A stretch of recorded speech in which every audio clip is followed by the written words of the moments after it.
Looking at this wide view of the Los Angeles skyline, we see the backdrop for what was supposed to be a straightforward vacation. In late January 2013, 21-year-old Canadian student Elisa Lam arrived in the city, traveling alone by train and bus. On January 28th, she checked into the stay on Main. As these images show, the building had a heavy, shadowed atmosphere. It was originally known as the Cecil Hotel, a property located near Skid Row, with a long documented history of violence and tragedy. 3 days later, Lam visited a nearby shop. The manager of the last bookstore, pictured here, recalled interacting with her on January 31st. She was buying gifts for her family back in British Columbia, appearing lively, friendly, and entirely normal. That was her last confirmed public sighting. When Lam failed to contact her parents the following day, they reported her missing. The LAPD initiated a search with scent dogs, sweeping the hotel and the roof, but they were legally barred from searching every individual guest room without probable cause. The trail went cold. Nearly 2 weeks later, desperate for leads, investigators released a video to the public. The footage originated from a small security camera, just like this one, mounted in the corner of one of the hotel's elevators on the day she vanished. In the 2.5-minute recording, Lam is alone, but her movements are erratic. She presses multiple buttons, steps cautiously out of the open doors to peer down the hallway, retreats to a corner, and moves her hands in strange, fluid gestures, as if hiding from an unseen presence. In the absence of physical evidence or police updates, this video spread across the internet. Millions of viewers watched it, and a missing person investigation quickly morphed into an interactive, crowdsourced ghost story. Message boards filled with theories suggesting Lam was being hunted by a stalker or experiencing a paranormal encounter. While online speculation accelerated, the physical reality inside the hotel deteriorated. On the morning of February 19th, guests began complaining to the front desk about low water pressure and a dark, foul-tasting liquid coming from the taps. A maintenance worker went up to investigate the water supply. As these panels illustrate, he checked a roof tank and discovered Elisa's body. This presented a severe puzzle. Rooftop doors were locked and alarmed. Only staff held passcodes, and no alarms tripped. Even if she had reached the roof, the tanks were massive cylinders propped up on concrete blocks without fixed access ladders.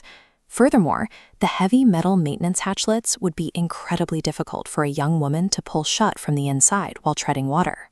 For the public watching the case unfold, these physical barriers pointed to a singular conclusion: Elisa Lam had been murdered. The internet collectively decided that an external attacker was responsible, setting up a sharp conflict between online theorists and the forensic investigators processing the scene. The gap between internet speculation and the official investigation widened when the Los Angeles County coroner released its findings. The police were not looking for ghosts or assassins. They were tracing physical pathways. First, they addressed how she reached the roof. This diagram illustrates the hotel's exterior fire escape. By climbing out of a window, a person could entirely bypass the interior locked doors and alarms. Police dogs had actually tracked her scent to a window leading to this exact fire escape during the initial search. The mystery of the heavy, closed hatch was also resolved by direct testimony. The hotel maintenance worker confirmed to investigators that the lid of the tank was already open when he climbed up to inspect the water. With the physical barriers explained, pathologists searched for signs of foul play. The autopsy showed zero evidence of physical trauma or struggle. There were no defensive wounds, and a rape kit confirmed there had been no sexual assault. The toxicology screen was equally clear regarding illicit substances. Despite intense online speculation that her erratic elevator behavior was the result of a bad trip, examiners found no trace of ecstasy, recreational drugs, or significant amounts of alcohol in her system. What the medical examiners did find, however, was highly significant. This image of ordinary pharmacy shelves points toward the critical anomaly in the report: a deep imbalance in her prescribed psychiatric medications. This chart shows the expected therapeutic blood levels for Lam's specific prescriptions, which included bupropion, lamotrigine, and quetiapine. The highlighted data shows the actual concentrations found in her bloodstream. The levels were dangerously low, indicating she was either severely undermedicating or had stopped taking her pills entirely in the days leading up to her death. The forensic evidence methodically dismantled the theories of an external attacker or a paranormal event. To understand what happened in that elevator and on the roof, investigators had to look inward, at the victim's own neurochemistry. Elisa Lam had a documented history of severe bipolar disorder and depression.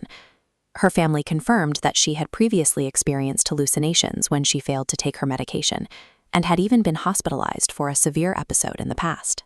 During her stay at the hotel, she had been moved to a private room after her roommates complained of odd behavior, including locking them out and leaving paranoid notes. Her actions in the elevator, hiding in the corner, pressing multiple buttons, perfectly align with the symptoms of an under-medicated psychotic break. Taking all of this into account, the Los Angeles County coroner officially ruled her death an accidental drowning, citing bipolar disorder as a significant contributing factor. Driven by severe hallucinations, she sought refuge on the dark, unfamiliar roof. She climbed into the open water tank, likely believing it was a safe place to hide from the threats her mind had manufactured. Once inside, the water level made it physically impossible to climb back out. When the coroner's ruling was released, large segments of the internet actively rejected it. Amateur sleuths claimed the elevator footage had been tampered with, or that the autopsy report was part of a broader cover-up, refusing to let go of the murder narrative. The entertainment industry quickly commodified the event. Within a year, production companies were buying scripts based on the case, and major television networks were integrating bodies in water tanks and haunted hotel elevators into their horror anthologies and crime procedurals. This sensationalized version of events stands in sharp contrast to the reality documented by Lam herself. On her personal blogs, she wrote openly about her struggles with mental illness, her fear of wasting her life, and her hopes for the future, revealing a thoughtful, vulnerable young woman, not a character in a horror film. The Elisa Lam case remains a stark cautionary tale. It exposes the lethal dangers of untreated mental illness, while highlighting the cruelty of an internet culture that was eager to prioritize a spooky, viral narrative over a real victim's humanity.